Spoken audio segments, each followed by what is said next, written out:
Good afternoon, good morning, good evening. I don't know when you're listening to this. This is Paula, and you have reached the Tide Divine. I have my co-hosts here, James and Tiffany, and tonight we also have our guest co-host. And I've talked to her. We sat on the phone for forever, and I'm going to let her introduce herself because the reason I have her in here because of the topic. We have a sensitive topic that we're talking about tonight. And we bring together those he brings together, those who what does it say? Those he brings together, let no man put asunder. You can't. I met her in 4 years ago, and it's as though we haven't spoken in a bit because I've been going through. You all know that I have MS. I've been going through that and just going through the change, and I saw things a little bit different. And it was as though we had never. Not seen each other, as well as I'm just as close with her as I am with my niece and I think I'm a little closer with my niece and nephews because I was there with them all the time. But this is something that God had brought together. So I'm not going to prolong the time. I want to get dead into the subject. This is on police brutality, or I don't know what you want to call it. It's whatever it is, but it's brutality, but I don't know where it's coming from. We're talking about, her name is Dnigmas Howard, I think it was. Tiffany, am I pronouncing that right? I believe so, yes. Yes, this is the first time that I saw it, but evidently it had been out there before. And then there was another case where we'll bring her in a little bit later, but I thought I was outraged with that one. The second one, I was even more outraged. And I think you all saw it. So I'm going to let you all start the conversation because I will get into this and I won't stop. Okay. So in case you all are not familiar with what we're talking about the incident that happened with Dnigmas Howard. So she's to set the scene in case someone's not familiar, she's a 15-year-old girl in high school. She has some sort of a verbal exchange with the peace officer / police officer that's in her school system, and he drags her down a flight of stairs by her feet, and him and his partner proceed to beat her as if she were a man at a bar, and they tased her, they beat her, they kicked her, they stood on her body parts as if she were not someone's child because she said the wrong thing. And I want to interrupt you on that because that was not the security officers. Those were our people that are supposed to be protecting us. Those were police officers that did that. That wasn't a security officer. Yeah. I said a peace officer / but anyway. So yeah, they brutalized her. They brutalized her as if she were not someone's child. Yes. They treated her like she was a full-grown man, who was combating. And maybe I don't know the whole story. I don't know everything. She might have said something slick to them. I don't know, but it doesn't matter. That doesn't justify you beating somebody like that. There's no justification for that.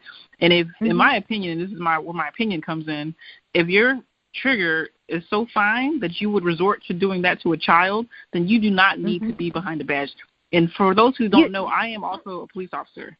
So I am a police officer who believes in community policing.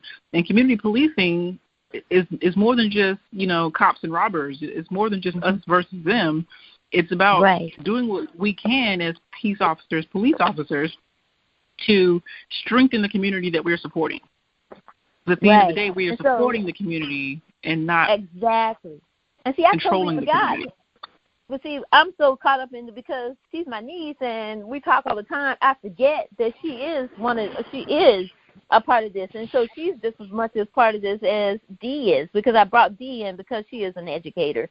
But I want to give a background of how I got the story. I just got this. I thought this had just happened because I got it on CNN Friday, and then find out this is what. And I'm gonna turn it over to James. But what happened was, she's in a special school. I forget what they call it, where they have special needs, and they're combative. And there's a system that the school has to go by before they get even the security guards involved if something happens there. No one did that. And what had happened was they asked her for her phone. And she she refused, or she didn't want to. They called the police officer, the security guard there. Security guard couldn't get away from her, so he called the police. The police came in at the end. So, and then what got me, this is the coup de grace. Then I'm going to turn it over to James and Dee. Her father, the man that you saw standing behind her, that was her dad. Her dad was there. And And I'm not going to keep going. I'm going to let them get in there, but he was there, and that he was there with the lawyer talking about how they got it to court and how they got to the point where they had they're suing. But I have some statements about that, but I'm going to let James and Dee go from here. I don't know whether, James, you want to start first or Dee? James can start first. Yeah, I could say a little something on that. Okay. I think this issue goes on a lot, and this is just one of the issues that that we actually get to see on that's on video, or that's actually being brought up in particular neighborhoods, especially black communities, brown communities. This happens often, and I think that speaks a lot to the community itself, and as far as what the community should do to actually try to fix or to bring itself back up, so we wouldn't have to have these problems, because you have a lot of people who are not familiar with your kids, or not familiar with the community itself, that are not that don't live in the community, that are coming into the community, and they're just doing whatever they feel like they want to do. And a lot of this goes to, in my opinion, it goes to the media, which always shows, especially black folks, in a negative light. So that gives them, in a sense, the permission to do what they feel, take the most extreme force possible, because the images that are given to other people about us are not good ones. Sure. And then it kind of justifies itself, So I think that speaks on a lot of community and how we need to start representing ourselves and getting out of this place where everybody else is kind of telling us what we need to do or how we need to act. Exactly. Billy? One of the things that, a few things that stick out to my mind would be, one, from my understanding, the Chicago police officers are African American as well. Yes. 2, this student is a child, and 3, a female. Yes. And so, and that is not to say that a male of another race should be in this position or treated in that way, but that, I'm like, this is a girl. And I've never seen anything like that. I've seen at the school in which I teach, we've had SROs in the past, school resource officers, but right now we have 2 sheriffs in the school, and I've seen, altercations take place, but I've never seen, altercations with a student whereas they would have to be apprehended, but I have never seen anything anywhere near this. It has been done in such a subtle way, almost to the sense of allowing the student to calm down to a certain degree before they actually physically carry them away, but it's not dragging it in a hostile and violent way. And it makes me want to know, what is the protocol? It's being set by the people who are sent in, for safety reasons to these schools. What is the protocol? Let's go back to that. How do you properly apprehend a student? And, from where you can see the video, where the video begins, rather, there's no fight, there's no, we don't see that part where it initially begins. You just see the student being dragged down the stairs. But even with that, what is the proper protocol? And I just cannot fathom her father being present for any portion of this and not. Because I'm like, when you said the father, it was like he's physically standing erect. Like, I just cannot believe that. And, how does that happen? And it appears to me that she is being stomped in between her legs. Yeah. And I'm like, that is absolutely insane and inappropriate on so many different levels. Unacceptable. I mean, these teenagers can display some very negative, unwarranted behavior. They really can. Yes. However, the adult, the professional that's there should have the presence of mind to even in their wrongness handle themselves appropriately. Yes. But you can tell that one thing that's painfully clear in this video by a couple different things. Number one, like I said, I'm a police officer, and I've worked in schools at a very limited capacity, never like what you see here, where I was like a presence in a school. I've been in schools and I've been trained how to deal with children. But what's painfully clear to me, because I know police officers are aware of the security that's present in the school. They know where the cameras are. They know that they're being filmed. This is normal. They're comfortable. They look at it. They're comfortable with what's going on. The students didn't seem surprised. They were startled by the initial noise, but as soon as they saw what was going on, you could tell that was business as usual. Some of them stopped to take out their phones. Some of them went to their class and just left, but nobody was outraged. Her father might have been terrified for a shot at the moment, but this is obviously normal behavior by the way that everyone's acting. They're used to this. Yes. Yeah, well, you did hear some kids in the back. I heard one student say, this is not called for. Kids seem to like this type of entertainment anyway. I mean, even if it's just a fight that's not with an adult, they like, for unfortunate, it seemed like they were saying, I heard one person in the background, all this is not called for.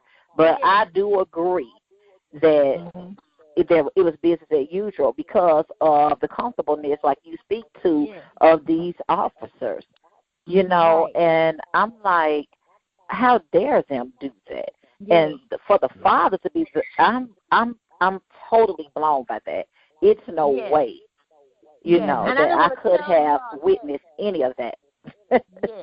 And see, I thought about that all night, and I'm just like, I'm not going to say anything. I'm not going to put anybody else's mind where my mind is. I'm just going to let them see what they have to say.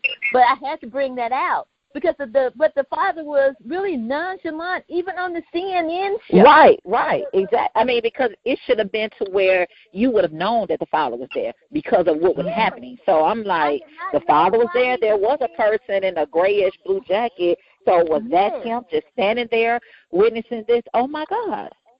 That's what he said. And so, but okay, but you know what? With that being said, and this might be a long shot, but this might yield to one thinking. Does this girl, is her behavior so regularly belligerent that the father was not moved by what was happening? Well, this is. Well, that is what the attorneys will try to say. Oh yes. Yes, they are. I mean, that is an angle that they probably will come from and say, well, look, the father was there. So, and he wasn't. And then they're going to, probably pull records, whether the father was there or not, whether she was a behavior problem every single day. Yes. Their response to her is inappropriate, point blank. It's inappropriate. But the thing is this, that they should have, this was the reason that they won, that they're going through a lawsuit. Now, whether they win or not, there was a problem in the home long before the officers got there. You can't expect anybody else to raise your children. And I'm not saying that was the thing, but you are trained, and Tiffany is here. And see, I wished I had known this, or I would have told her, we would have talked about this a little bit more. I forgot Tiffany was a peace officer, but I had called the sheriff here because I wanted him to talk. but he got a call and it said he couldn't come in. So I wanted this to be just, I keep saying this generic. I wanted it to be as authentic as possible with the knowing that what had happened. But he was sitting there on the CNN show with the attorney, and I'm just like, what is this man? Who is this other guy? Why is he just silent? He had his glasses on. I'm just like, this is an attorney I would have never hired. I thought they were both the attorneys for her. And he was just sitting there, and it wasn't until the end of the interview that he had his say and said that he was there. Now, I can see that if he had gotten involved, but I would have rather you beat me than to beat my child. I can see a father. Absolutely. Right. But it also talk to the go ahead. Well, I'll say this real quick, James, and I'll turn it back over to you. But I want to be careful because this is a very common thing that we do, especially in the black community. We automatically start blaming everybody except for where the blame's supposed to be. Maybe his reaction wasn't what your reaction would be, but you can't judge what he's going through because you don't know what it is like to grow up in the streets of Chicago. Because, like, we have family that live there. I mean, I'm a Chicago native. Right. Chicago police are murdering children at playgrounds. So you have to think about the psychological toll that takes when you've seen that your entire life. Because even though that's your child, there's some psychological impact to having witnessed police killing people in the street. I know. That's my point. My point is you can't underestimate the power of those images when you are there growing up in it every day. So let's be careful not to place judgment on the father because we don't until you experience life in that environment, you don't know what it's like. And even if that is your child, you've never experienced seeing people that you know and love being murdered in the streets by police, and the police continuing to keep their jobs, continuing to be in the same communities, continue to terrorize the same people. Right. Well, I appreciate your comment. I appreciate that. That's exactly what I was about to say. Because you don't know exactly what was going on in his mind, and you don't know the severity of that community dealing with the police, just like Tiffany said. Because again, if he knows that he can be killed, you get all this stuff is running through your mind. You know, when all this stuff is going on in front of you, like you don't know how to react. And until you are in that situation, you can't say I would have did this or I would have did that because you don't know exactly how you would act in that type of situation. He could have been in total shock. You know, he just probably could have been frozen, couldn't even move. You know. Just being in shock, so you don't know. Yeah. I'll accept that. I'll accept that. No, I said I'll accept that. I appreciate you all's comment. That's a very valid perspective. Right. You know, but I'm gonna this is we have to be open and we have to be honest about this thing. And I'm gonna say this since we've all got our opinion out there. I have experienced something like that. But when things like this happen and like your brother is there, your dad's there, your first thought is for nothing to happen to them. You know, and you're trying to, but when my experience in this was it was a black police officer and he just assumed because I was black that he could treat me any kind of way. And he made it be known this. I ended up calling. He didn't know that I knew who's the person that's over the commissioner that's over the police officer. I knew him, and we had become friends. And I called him, and I was just like, I'm here, and I said I asked the police officer's name. There were 4 police officers out there that I ended up calling because I had the wherewithal to do this, and I had my phone on the whole time, but.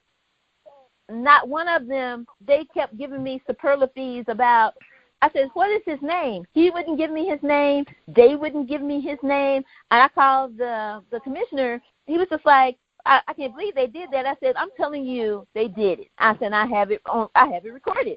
I said, so if you want, and he was just like, I'm going to have to call them in. And what I'm going to have to do, I'm going to have you here. And I'm going to have, they call it INS, or I don't know what they call it. It's a agency that's over them, but that fear that's in your heart that when everybody's looking at you and nobody would stand up and say, enough is enough. No one could say, you're going too far.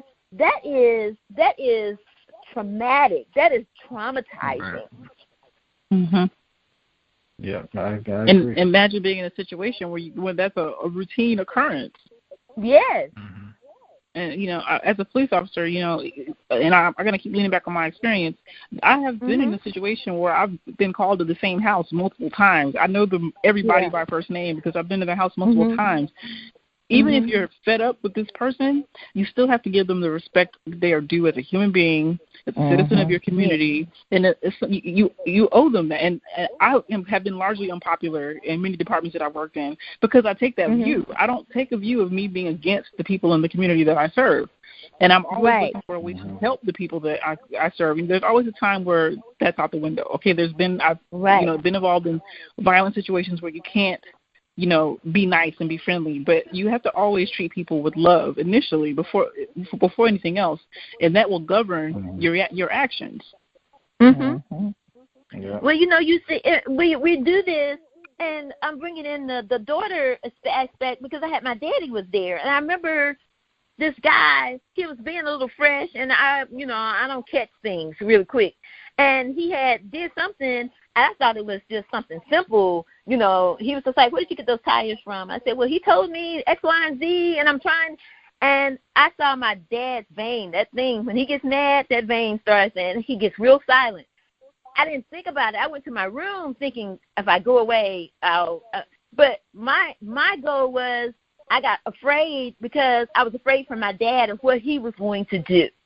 And maybe that was why she was fighting so hard, because she didn't want her dad to get involved because she was afraid of what he was going to do. And these are things that we need to just, I just said, Yes, and these are things that we need to discuss with our children, because these are situations, they're coming up more and more and more. And I'm going to bring this up because when you don't believe or when you act as if something, I had a friend, he grew up in New York. And I was telling him something. He was telling me they always think I'm going to cry. Why they think I'm going to cry? Just because I got silent. I grew up in a house that when they're talking to you, you got to be silent. You can say what you got to say when it's done, but you shut up until I finish. And he was saying something to me, and I said, and I looked down because I was thinking of what I was going to say, not to make him even more combative. And it wasn't a really serious. And he said, I know that you think, he said, I'm rough around the edges. I grew up in projects in New York, high-rise projects. He said it was nothing for us to step over at age 6 and 7 in elementary school, to step over dead bodies going home. And I was just like, are you serious? Is this real? And you're familiar with this? You heard some people say this before? I'd never in my life heard this. And he said, he was talking, he said, my mom had 9 kids, and she had to take care of all of us. And I said, where was your dad? It was just like, did your mom give up? What is going on? And he was just like, well, that coward left when we were little. He said, but I said, did your mom give up? He said, there were so many of us. It was just the way, he said, we had to get on the floor. We had to wrap ourselves up to keep the rats from nibbling at us and keep the roaches out of our ears and all this stuff. He said, I would have never known a different life. He was he had become a professional football player. He said, I did not know that even people had manicured lawns until I got in trouble at the age of 14. And they sent him off to the boys' home. And he said, and I passed by people's homes, and I saw this. And I say this on piggybacking on what you all said. When you see this every day, I didn't think about it until you said it. And he was just like, and I was just like, I said, Walter, I said, oh, my God. I said, why? I said, how can this possibly be? He said, not everybody grew up the way you grew up, obviously, because you're getting ready to cry now. I said, I'm not trying to cry. I said, it hurts me to think that somebody went through this. He said, I've had friends that have gone through way worse than what I just told you. And he said, I've gone through way worse. And so it shouldn't, this is for it to be something that happens on a daily basis, I am mortified. I'm so hurt that beyond belief. I'm telling you, no one should have to deal with that. And then little kids are dealing with younger than she is. We're looking at she's 16. Mm-hmm. There are kids that are younger than she is that have gone through the same thing. Mm-hmm. I don't know. What can we do? Well, I don't remember who said it. Somebody mentioned that it was systematic, and whenever there's a systematic problem, there has to be a comprehensive approach in order to fix the problem. There's a lot of things that are going wrong, and a lot of things that need to be fixed. There's no one thing that's going to fix this. But for me, I can't help but think that if the parents were more involved, it was being like physically being present at that school, sit through a class with your child and see exactly what's going on. Right. I think that if parents, and it's hard to put the onus just on parents because you have to think that now it's so hard to earn a living that who has time when you got 2 jobs or 3 jobs and you're trying to keep lights on, Right. It's a systematic issue, like you say, but there's a lot of things. I think that the administrators have to take onus on this because they can take a stand and say, no, not in my school. You're not going to manhandle these children in my school. The administrators have to be there. The judicial system has onus there because they need to be prosecuting these. First of all, settling cases does not solve the problem. It just makes the publicity go away. It handles the public aspects of there's no stain on the judicial on the police. But when they allow these things to be shown and allow people to see that justice is being done, these police need to be prosecuted. If they're breaking laws, they need to be prosecuted to the same severity of the people that they are policing. Yes. Because anything other than that is corruption. Right. Right. I mean, it's clear corruption that's going on. Mm-hmm. These cops are going to court to the courthouse often for whatever reason. They know all the judges, they know all the lawyers. It's a system and it's deep. I mean, as far as the connections go, it runs deep. Well, you really is all. Yeah, I'm sorry to interrupt you. I apologize. When you said that, because I used to take Tiffany to the city hall with me, but I used to work for the city prosecutor. And what people don't realize, when you go, all the judges listen for are 2 or 3 words. That's it. And the officers have it down pat, and they just walk away. And I remember this officer came into and I should have got Sally on the line and had him on there too. But I was saying, they put me in positions where they didn't want to have to deal with them. They call them deliverance. And the guy was just like, they're harassing me. They're everywhere I go. I see the same police officer because the police officer, they had to be on a different beat every so often. But he was pulling over the same boy at the same time. So I'm having to interview them and get all the information. And the police officer, and I was talking to him, and he said, what did he say? He said, next time, I pull that punk out the car, and next time I'm gonna beat his ass like he was. Oh, forgive me. Forgive me for cursing. I'm gonna beat him like he was something. And the attorney said, man, I don't want to hear that. He took his folder, folded it up, and walked away. That's how this corruption begins. Right. Because everybody wants to say, it's not my business. I don't want to hear that. My job is not to do. And everything that the boy had said, it was the truth. Because the man, the police officer said, oh, he tried to say something to me because he had his little girl in the car, and I just went on and snatched him on out. And I'm just like, oh, my God, you did this on purpose. But there was nothing I could say. And what I learned was, go ahead, I'm sorry. Yeah, and what I learned was this was a well-oiled machine. And if someone doesn't step out and say, I say no more, it's never going to stop. And you're absolutely right that it's a well-oiled machine, and that's something that you have to also think about. I play devil's advocate a lot because I try to see things from as many perspectives as possible. And when you think about these attorneys that are trying to make it to whatever level they're trying to make it, they want to be a judge, they want to be, whatever.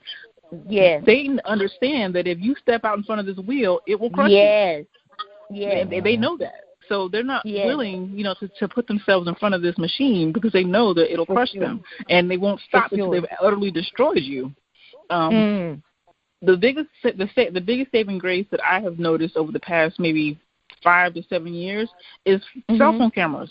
People are recording what they're experiencing and putting it on social media.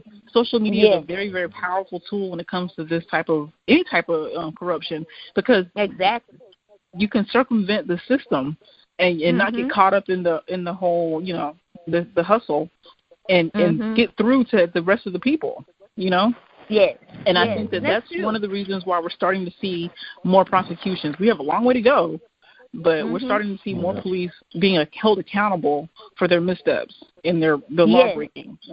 Yes, because we're saying not enough. With Dee, I know we're talking because we do this. This is what we do all the time. But in school, what I learned was, because I volunteer for the schools a lot, and it's hard to get through to the kids because the parents aren't being parents. And then you have these you have boys at this age, and I've met them, and that would hurt my heart if I would go ballistic if I even heard of anything like that going on. But you can't. What are you seeing in the schools that could make it, how do you say, make it a little better, and to get the parents or to get the officials to make people more aware that if you continue to allow this happen, and you're going to say because it's not in your house now, it's going to be in your house tomorrow. What do we do? What are you seeing? What am I seeing? I'm not understanding the question. When the parents come, when the children get in trouble at school, how the parents, are they handling this in an appropriate manner to make the kids know that what you're doing is wrong? Yes, I'm going to stand by you, or blah blah blah, but this is not acceptable. Or the parents, how are the parents responding to when you have to call the parents and say Johnny is acting up? For the most part, the parents are very supportive. And they'll say, if I'm calling like during class, and they'll say, let me speak to him or her, and then they'll give them some words of encouragement, quote, unquote. And, every now and then you'll have a parent who is far removed, and a lot of times you'll know it before you even make the call, because the student will say, call them. It doesn't matter. What are they going to do? So that's like an indication, they're trying to be a smarty pants, but it's just telling me somebody at home doesn't care anything about you. Right. Yeah. Every now and then you'll get a student to do it because they know the opposite, and it's a front for the class, and that even happened recently. And then when I call and the parent, talk to them for about 20 minutes, and you can hear them, but this and that, or, so that there was some ramification that was going to take place. But, every now and then you'll get, to where you'll have a parent that is, for different reasons not involved, for whatever reason, whatever it is that they're going through. But I would say if from my experience on a percentage level, I would say 85% of my parents are very supportive in my experience, and I've been at the school for a while, and so they're on board. They're like, hey, let me speak to such and such right now, and they pretty much get them together, and then you'll see a change, in the students' unwarranted behavior. Right. And see, with us, I wanted to tap James and Tiffany, because they haven't been long. Well, to me, in my mind, they haven't been long out of school. They're closer to school than what I was. How can we protect you? How can we make sure that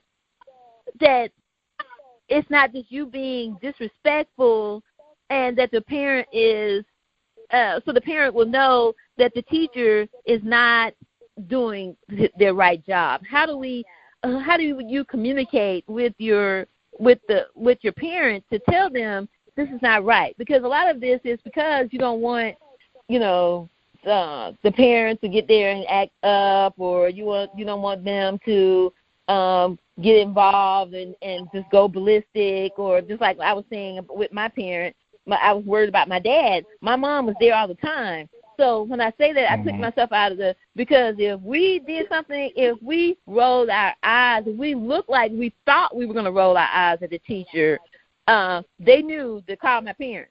And they would threaten you with that. And you would cease and desist immediately.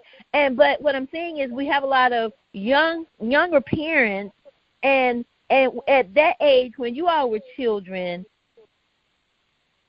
because I know a lot of stuff that I heard you all talk about, you said you never talked to your mother about because it was just commonplace. You thought it was dinner conversation. So how do you get that out of your children to find out what's going on and to get them better? And I don't know how to say that any better than that. I say it's having an open relationship with your children. I think that's step number one.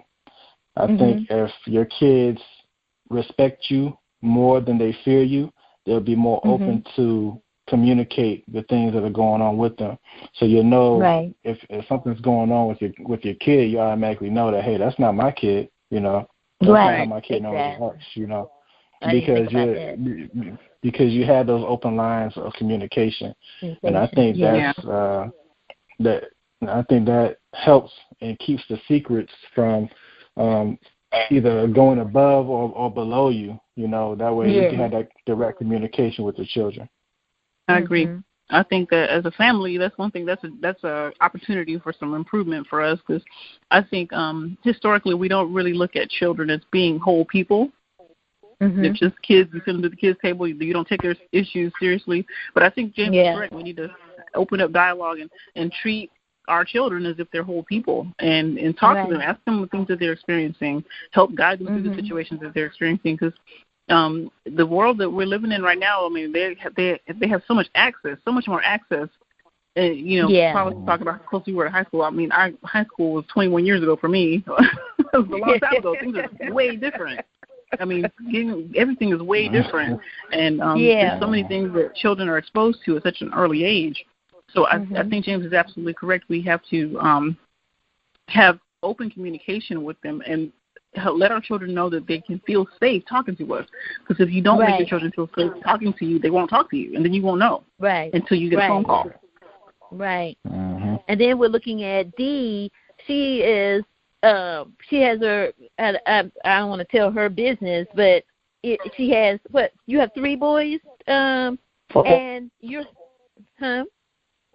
4 sons. I can hear you, Boo. I'm sorry. I have 4 sons. Yeah. And see, I've only met 3 I think I've met 2 of them. And You've met 3 of them? Yeah, 3 of them. And but she's a single mom. And when I tell you that little Yaya is something else.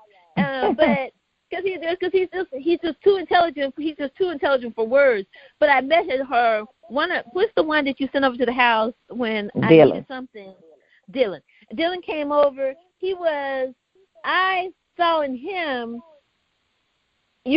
Parents can say they do this, and I'm doing X, Y, and Z, and I'm control of my house.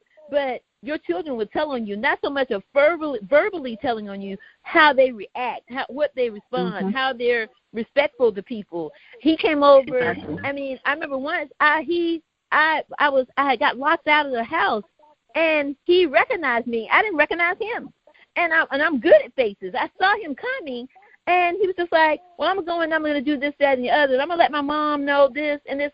And so my thing is, how is me as an aunt, and that's the only way I can see it, and I get involved in folks' business all the time, but as an outsider, how do I know my nieces and nephews I know that James and Tiffany I got on their nerves. I would call them, I would call James a lot of times because Tiffany was the oldest. I would be like, I hope you're not messing with these nasty tail girls. I just saw something on TV and da-da-da-da-da. But it was, how do I approach them to let them know that I'm not against you, but I've been through what you've been through. And if you can't talk to your mom, always come to me, because I don't want to embarrass you. I don't want to get you in a place, but I don't want you to be left out. And the further you get out there, I remember Tiffany had gone through something, and my thing in my mind was, if I let her just continue to go out there, the further she gets out there, the further she's going to get away from me. And I'm not going to know anything about her. I'm not going to know. And so that sort of scared me. But as an aunt, and because you have sisters, Dee, and you have all this, where do you draw the line and say, like, you done got too far into my children's business? Or where as aunts or uncles say, I saw you. You know, I've been where you are, and I know that this, and that is happening. And I saw this, that, and that. Where, and even with y'all, because you all have needs, so you know I'm over the top. I'm in your business all the time. So how does an outsider communicate with you guys and let you know that I'm on your side, but I'm not going to take your side just because. I'm not going to say you're right when you're wrong. But I want you to be better. How do we do that? Because it takes. I think it goes. That's what I was going to say. It goes back to that old adage. It does take a village, and with so much for adolescents to get involved in that's not favorable these days, they need to know. You know, and for me, I have that personal relationship with my students. An adult, a school personnel, told me that one of my students who is not likely to, you know, from what we know about this student, smoke marijuana. And I'm like, wow.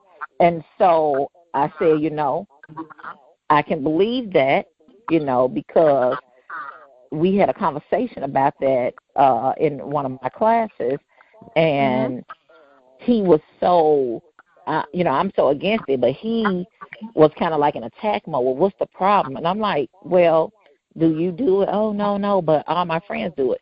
And so I'm saying, well, why would you, if that's something that you don't do, why would you be in the company of those? You know, my feeling is, you know, the old birds of a feather flock together. But this is my adage. I always say, if you're not of the feather at that time, you eventually will be.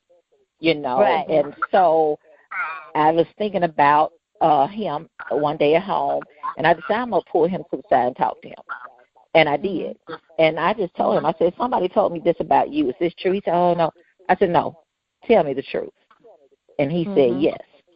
And I had a long conversation with him about the ramifications of that. And some things I said made him ponder. And so I saw the look like, okay, maybe she's on to something. But if nothing else, I showed him and I told him that I loved and care about him. You know, so we are a brother's keeper, you know, and it takes, you know, and it's not a prying or a, you know, these children, you know, and this is a student, this is one of those less likely to do this. But he conveyed to me that he does. And so we have to pull their coattails, you know, and we have to let them know, hey, we see you, okay, I know what you're doing, and this is not cool. And we can't turn our heads to this. Oh, they're teenagers, they're just going, this is a phase they're going through. A lot of them don't recover from it. And I began to create scenarios like, well, you drive, you work. You know, what if you were coming from, you know, a time where you all were engaged in this, and because you were disoriented, you hit, you know, and I said, God forbid, you know, not trying to put this in the atmosphere. I said, but you hit and kill somebody. You who have everything going for you. I mean, he is very an academic, strong student on the path to greatness. And now you have a manslaughter charge. And, you know, the look on his face was like, you know, because they're teenagers, they think that they are invincible. Nothing will happen to me. This is an isolated situation for this person we hear on the news. And I brought it to them like that. You know, so we just have to be involved. We have to, and that's just the love and the care I have for my kids. And they know, you know, I don't have, you know, but 4 sons, but all the students in that building, even if I don't teach them, they're mine. I can't tell you how many days I've sat on the bathroom floor with a girl crying and sobbing in my lap, and I cry with them. You know, but it has to be that. It has to be all hands on deck, boots on the ground. Right. I know Tiffany was. Oh, I'm sorry. Go ahead. I was going to say, I think we have to get comfortable having conversations. Like for my initial response would have been, this is something that has to be developed from childhood. You know, having conversations with children. But when you've lost that opportunity, or when that opportunity escapes you for whatever reason, I think in the present you have to start getting comfortable having conversations. Because teenagers, especially if they're not that familiar with you, they're going to become defensive because they don't know what angle you're coming from. So you have to get to a place where you can just have a conversation with them and let them know that, hey, I just care. That's it. I just care. And I want to see you do well. Because I think that if we get into that trap of nagging or harping, they're just going to tune that out. That just becomes background noise. Of course, always let them know you love them, but you have to also be aware of your audience. The attention span is a lot shorter. It's hard to, you know, their focus is divided in a million different ways. So I do think that we do have to practice just having conversations with them just to see where their head is at, challenge their thinking, you know? Right. And I agree that with that premise, but it's sort of scary when, you know, you don't want to, and I know just sometimes you can just keep talking at them, and something will be hit, and you'll see them their countenance start to change, but it's a really thin line when you're doing that, because I've done this to kids. I do this to not only to you and James. I do this to kids in the street. I mean, it's sometimes they'll receive it, sometimes they won't, but because I see them at church, or because X, Y, and Z, you know, I'll go to them and say, you know, what are you talking about? You know, this is not, or I'll ask them what's going on. What are you saying? And I'm saying this, I'm trying to wrap it up because I don't want Tiffany to leave without saying what she has to say, because I know she said that she had to be gone by 8 tonight. And so I don't want anybody to think that she just hung up or she got off.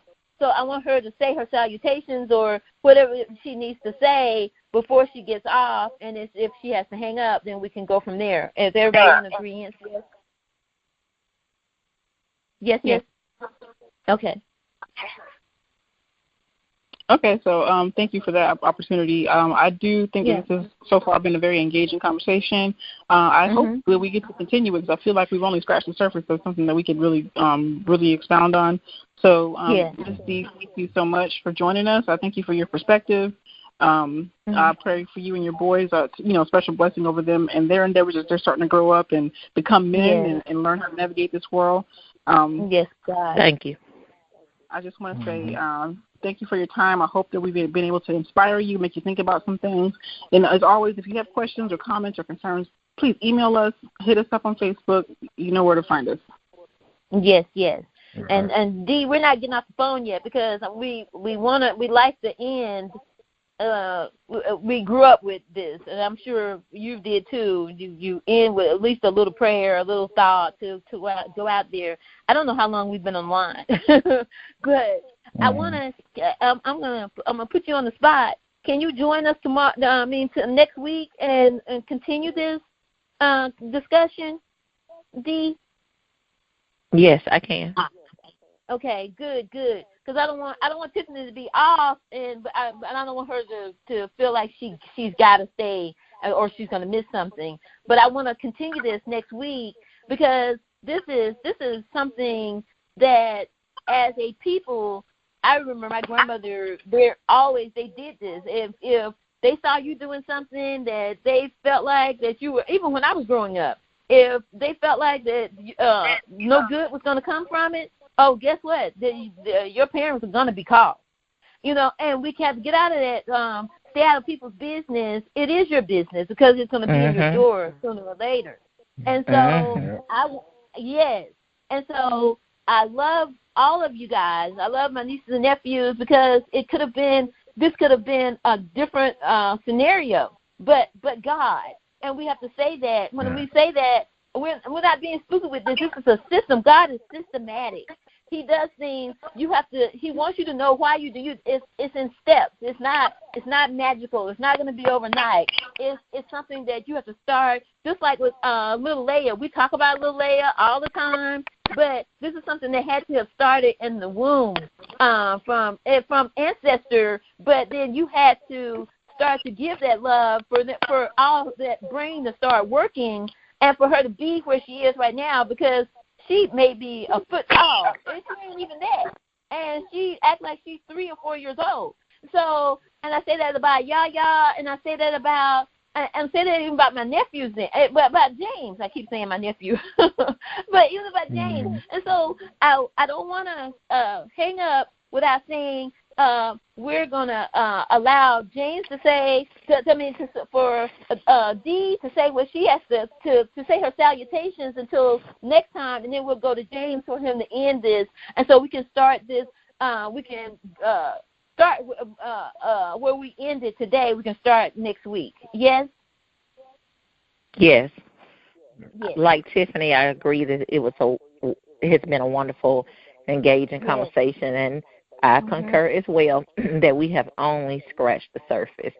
And I would, love to continue the dialogue, and there's so many angles or facets that can be discussed that will be a derivative from this incident, or these incidences, so I just look forward to furthering our dialogue. Yes, thank you. And then we'll go to James, and see, I kept my mouth to myself this time as much as I possibly could. I wanted to scream, but I'm gonna let James have his say, and then we're going to go from here because we want to grow, we want to mature, we want to do, and we can go from there. And I'm gonna let James say what he's got to say. Okay. I don't know about you holding it as much as you could, but I will say that you tried. anyway, I tried. It just like,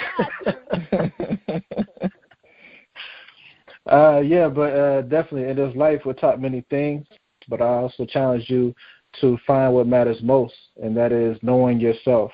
That way you can operate. That way you can know your past, operate in the present, and know where you're going in the future. So always dream, and have a good night.